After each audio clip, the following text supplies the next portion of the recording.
Welcome to Magnify Plus, where we help you invest with intelligence, meaning that with Magnify, you can now do more than just trade stocks. You can search, discover, and invest in the ideas and values that are most important to you using our revolutionary machine learning software.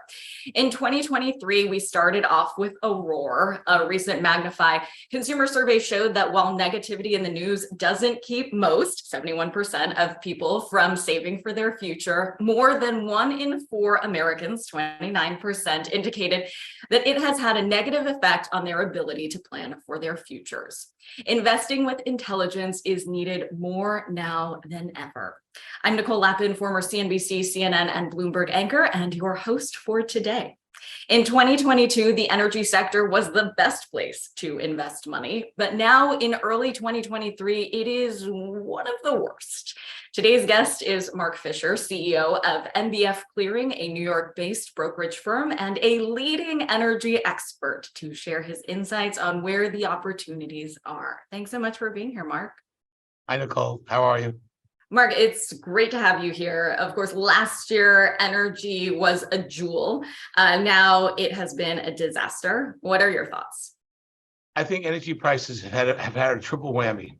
The first thing is you've had one of the most unseasonably warm winters in the United States, which has cut demand and allowed in the United States for natural gas, which has obviously been reflected with the price going from 9 to 3.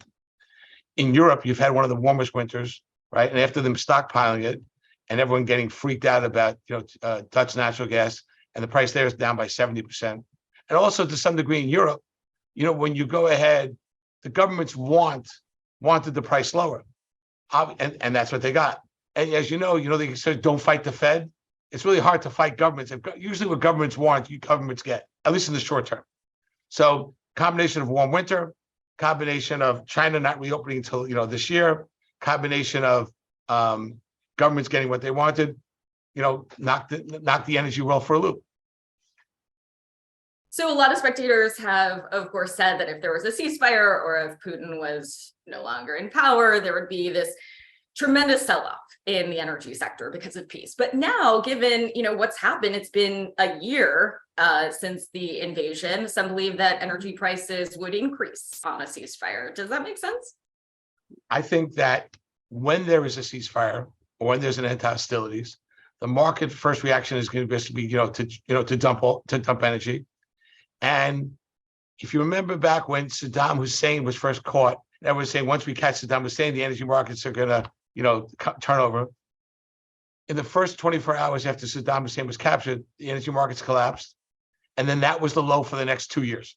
And I think that's what's going to happen here. The first reaction is going to be a spike down.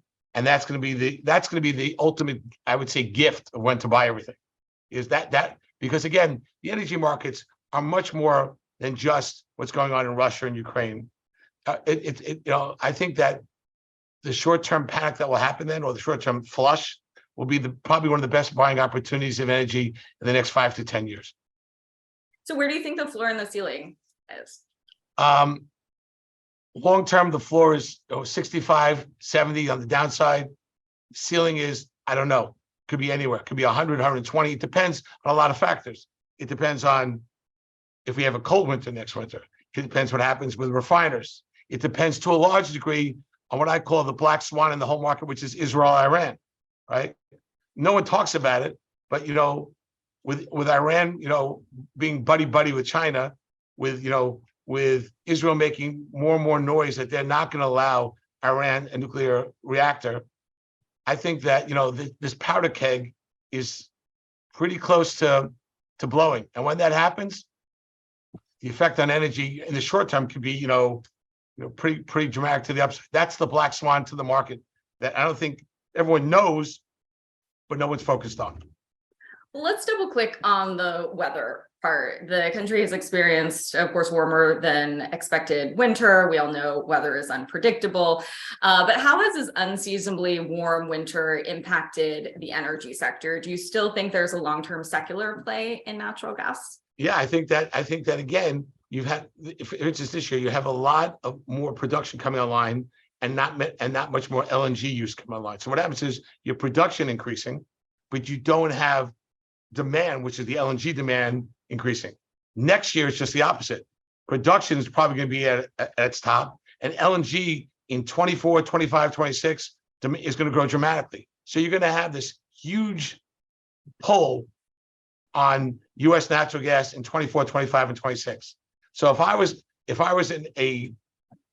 someone looking in here, not trading, every 10 minutes, I would want to go ahead and buy next winter's natural gas, which is trading around $4, and the following winter's natural gas, because to me, it's 50 cents down, $4 up.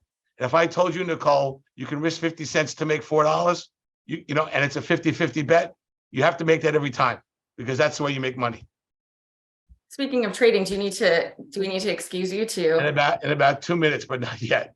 Okay. Last year, equity investors who benchmarked the S&P for years have been underweight energy, and it was this painful position for a lot of equity managers, of course. After years and years of being underweight, how do you think energy stocks should be reflected in an overall portfolio? Is this something that equity investors should be thinking about, and how so? So let me say that we trade futures. I'm not really a stock person. I'm not a stock maven at all. But I will say this. What is the biggest risk that a person runs to their equity portfolio? Their biggest risk is that the price of oil goes from 70 to 120, if nat gas goes from 4 back to 10. So to some degree, the exposure you need to have to energy, is really insurance on the rest of your portfolio, right? I don't, if I was an investor and I'm going to be long tech stocks, or I'm going to be long bank stocks, or I'm going to be long who knows what, right? I need some exposure to energy, because in some degree, when Nicole, when you buy car insurance, you don't buy car insurance hoping you get into a car accident. You buy it so that in case something bad happens. The same way here, I think that energy is a necessary part of people's portfolio for insurance purposes alone. Yeah, when you sign a prenup, you don't think you're going to get divorced, but stuff happens. Well, that's what we look at. Yeah.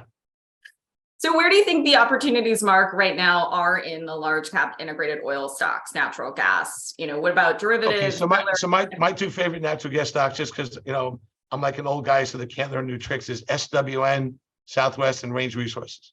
And again, they've come off relatively. Southwest is around $5. Range Resources, I lost track, 23, someplace in there. And to me, again, if the long term, if natural gas on long term, 3 years out is going to be trading consistently $5, $6, $7, $8, $9 with the potential of much higher prices, those stocks represent good value, I believe.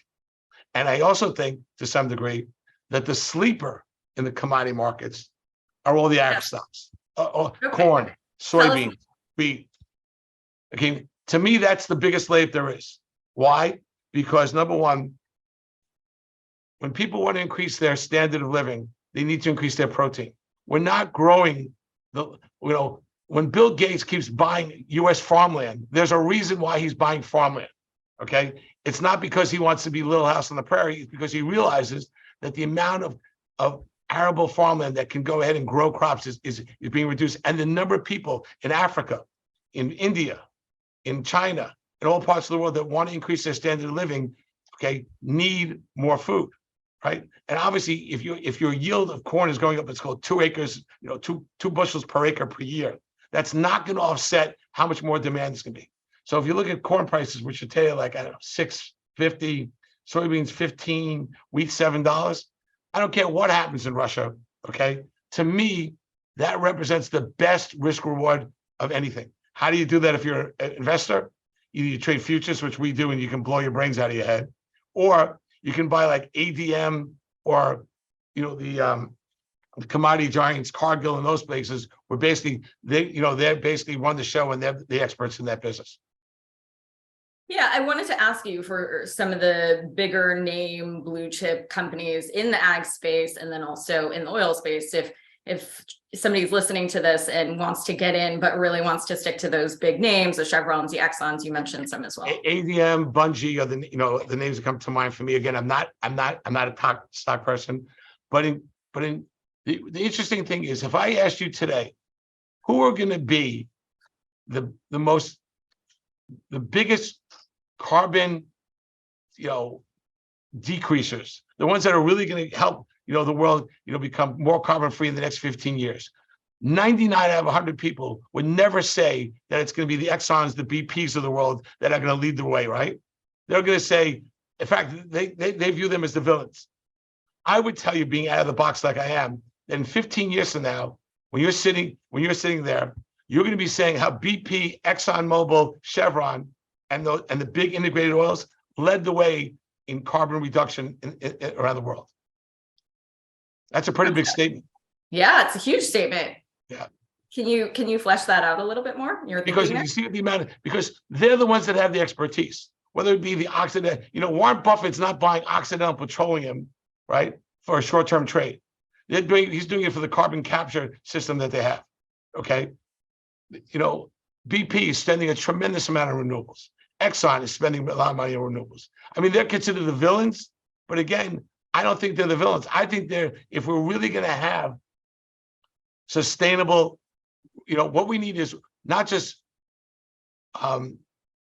renewable energy. We need reliable renewable energy. Look what happened a couple of years ago in Texas, right? When they have, all the, the wind power and everything else. Look what happened when we had the storm there. Everything shut down. And the price of power in Texas went from $50 to $9,000 because nothing worked, right? So who do you think is going to develop the reliable renewable energy? It's going to be the experts. Who are the experts? BP, Shell, Exxon, Oxy, the ones that have the expertise, the ones that have the technology, and the ones that have the balance sheet to do it. I want to get your thoughts on overall market trends, but first you need to peek at your screen for a moment. I keep looking, but I'm not ready yet. I think, although we're talking today, I don't know when this thing's going to be broadcasted, but I think what's today, Friday the 24th. I think that today in the afternoon is going to be Armageddon in the market, like Armageddon. So we're kind of positioned for it, and I know that because I've been trading terribly, and normally when I trade terribly, it's because I'm usually early and I'm usually wrong, and I get stopped out, and usually I know. But I think people may disagree, but today's going to be. I think this afternoon is going to be Armageddon. What would the factors of Armageddon be? You'll see the S&P down another 4% by the end of the day. Why? And if I'm wrong, I'm going to be. I hope I'm wrong. I don't want the market to be down, but as a trader, it's probably you're risking 0.5% to make 3%. Again, I'm an expected value person. I play poker. If someone tells me that I can risk $1 to make 5, and it's a 50-50 bet, you got to do that, right? Otherwise you're in the wrong business. So you think the market's down 4% today based on what? Based on technicals, based on the fact that put buying, based on the fact that at these levels, CTAs have to sell in the next 3 weeks, $40-50 billion worth of stock and indexes, and the whole world knows it, right? I think it's been very hard to be short. When it's usually hard to be short, that's usually the right trade, right? I think with, in terms of fundamentally, if you can earn 5%, in a T-bill, why take any risk? Let's see what happens. And I also think that, again, the Black Swan of Israel, Iran, think about what would happen if there's no way that the Middle East is going to allow Iran the power of North Korea. And that's going to happen. And, I don't know, it's today, tomorrow, but it's becoming a much more talked about thing that people really talk about every day. And what that means and how that reflects in the market, the first step is going to be, if God forbid that something was to happen over there, the stock markets are, globally would be down overnight. So what's the move based on that? What do you mean? What's the move? What's the move today? Today, I'm looking at you. I'm trying to be short while not losing my mind talking to you at the same time. Whatever. Yes. You're doing great. I'm not doing great today, but that's okay. Well, you're doing great with this interview. Okay, thank you. So while we have you, I'd be remiss to not ask you about your overall market outlook, not just for today, but for the rest of the quarter, the rest of the year. A recently conducted Magnify survey found that 63% of investors plan to invest more this year than last year. So what are your thoughts? What do you think is going to happen for the rest of 2023? So again, I'm not an equity person. I'll start with what I do best, bread and butter. I think in oil, when there's a ceasefire, right, that'll be the buying opportunity for a long time. as a trading thing, oil is trading $75. Right here, I'd rather buy December of next year around $70 as opposed to buying this one. Because again, you have the US government saying, we want to rebuy the SPR, right? We have to refill the SPR. Where they're going to refill it between $65 and $70. Well, if you know there's a buyer at $65, $70, is the marketplace going to really let you buy it there? I don't think so. That's the first thing. In terms of the bond market, who knows? I'm not a bond person. In terms of the ag market, I already told you, if it was up to me, I'd leave Miami and buy one of Bill Gates' farms. And I think that's probably the best investment you can probably do. In terms of the stock market, right? Long term, right? You got to be, you don't make money being short, but every once in a while you have these hiccups. And I think we're into this period right now where you're going to have a pretty good dislocation. Where are we going to be 6 months from now? I have no idea in the stock market. I barely know where I'm going to be 6 minutes from now, more than 6 months from now.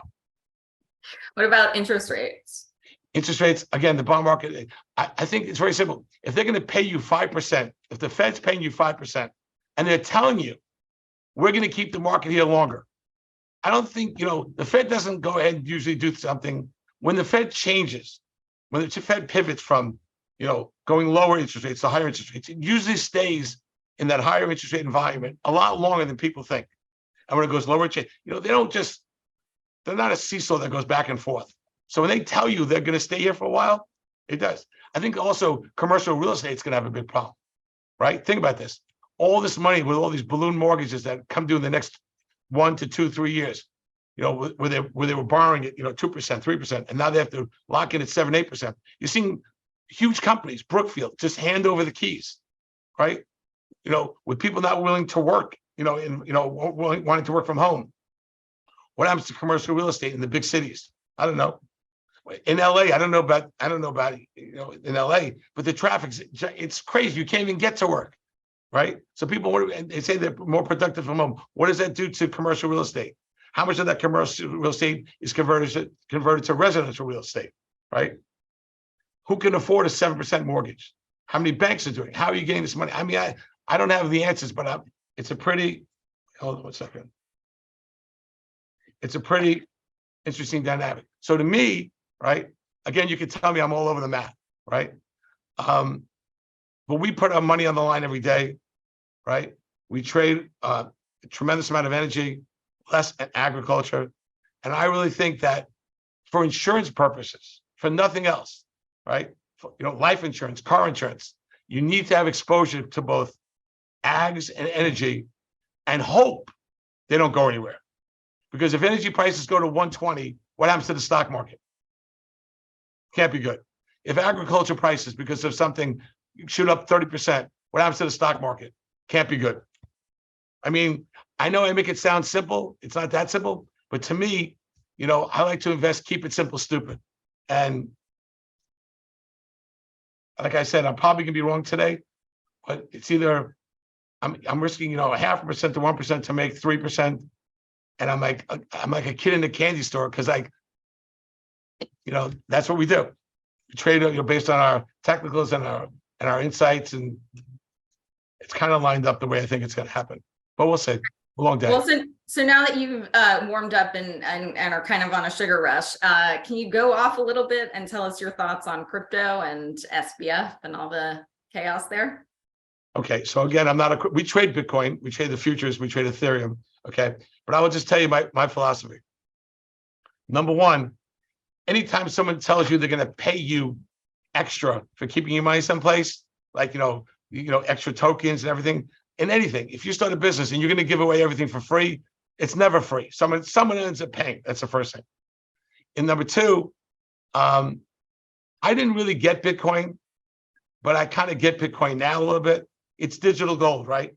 So if you're living in India, if you're living in the Middle East, right, or if you're living in South America, what are you going to do with your money? If you convert it to gold, you can't transport gold. If you convert it to Bitcoin or Ethereum, or really Bitcoin, I think Bitcoin is really a much better play because Bitcoin to me is like digital gold, while Ethereum is like a MasterCard or a Visa card, right? Because you're just using it. So to me, I could see a reason for Bitcoin. I also think that Bitcoin has enough of a footprint that's not going away, right? I think all these other tokens, excuse the expression, are a load of, right? But I think Bitcoin has established itself as now as digital gold. And I think it has a place in everyone's portfolio. All the other stuff that, with all these crazy names and everything, I have no idea. SBF, it kind of looks to me like, if three of his subordinates are all pleading guilty, it's gonna be very hard for him not to be, be involved. But again, I'm not a lawyer. I have no idea how that all plays out.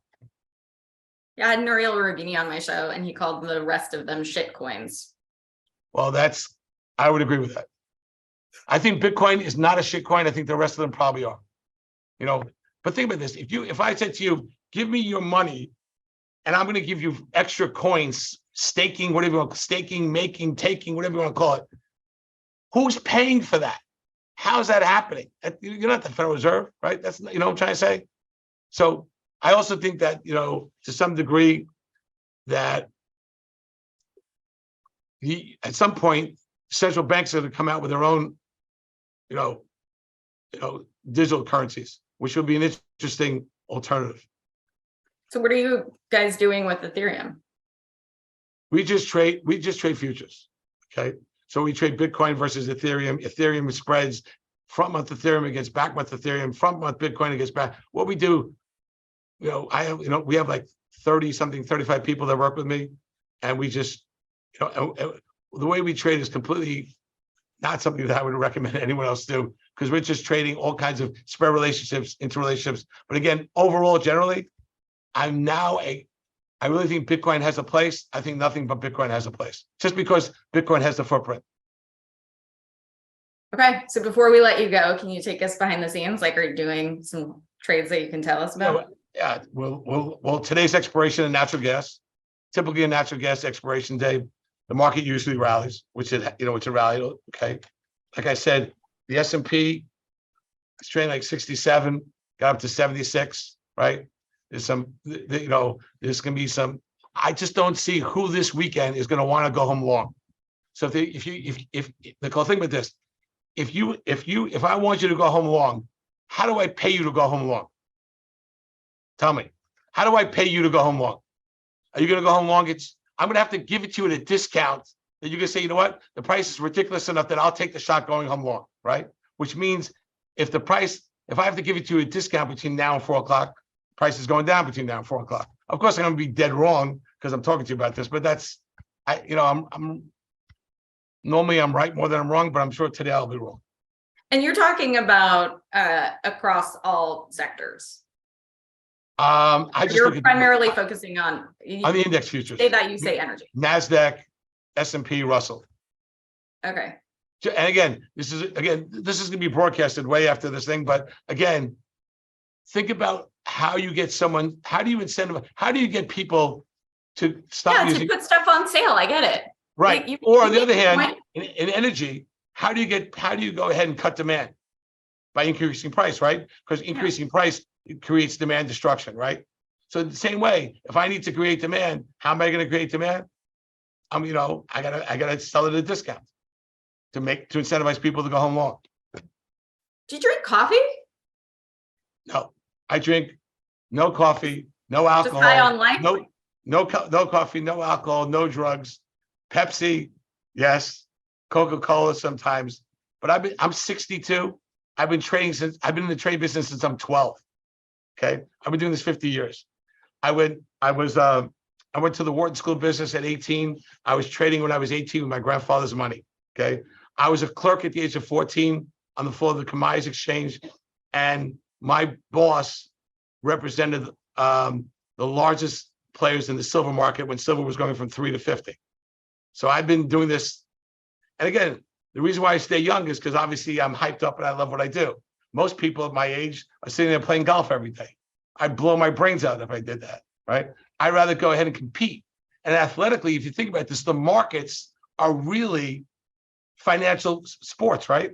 Right? If you really view it the right way, what's your score? What's your report card? The beauty of this is you get to trade every day and compete, right? Not just, ego-wise, but money-wise, right? When you go to most businesses, you sit there, you get a review after 3 months, 6 months. Someone sits there with coffee and tells, well, Cole, you're doing great. Here, you get a report card every day. It's your P&L. How'd you do? Right? The crazy thing about our business is, oh, I'm sure you're going to edit this out, but that's okay, is that most people that go on TV that talk about trading never show how they're doing, right? You don't know if someone owns 1,000 shares or 1 billion shares. You don't know if someone has making 10 million, losing 10 million, making $30 million.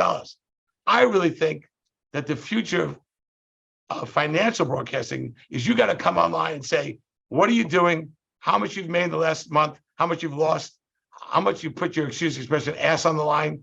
And then people respect you more because then you're real. It's just like if you're playing football, they know how many receptions you have, how many interceptions you have. It should be the same in financial broadcasting. Mark Fisher, CEO of MBF Clearing. Thanks so much for joining us. Nicole, thanks for having me. I hope I didn't give you a headache. And if I did, I'll be happy to send you out to California a bottle of Excedrin. Have a great weekend. You too. As you heard, Mark said the best secular play in commodities is actually agriculture. So we can use Magnify, which is like Google for investments, to get some suggestions. Take a look at this. It's very simple. I just type in, how do I invest in agriculture ETF? And here are the results. You can sort by fees or risk. I'm going to sort by return here. You have different ETF options, starting with SOYB. Then you have an ETF NANR and the iShares Global Agriculture Products, VEGI, VEGI. Mark really gave us some great insight on what's going on with natural gas right now. He also suggested going long in anticipation of next year's winter. So let's take a look at how Magnify can help us do that. I can search natural gas ETF, and again, sort by fees or risk or returns. I'm going to sort by returns again. And you can see the first result is Invesco Commodity Tracking, DBC. You also have UNL, VIXM, and NTSX as the results. Such great information today, and most of all, a great way for all of you watching to make better informed investment decisions. For more information on investing with intelligence in the energy sector, head on over to magnify.com.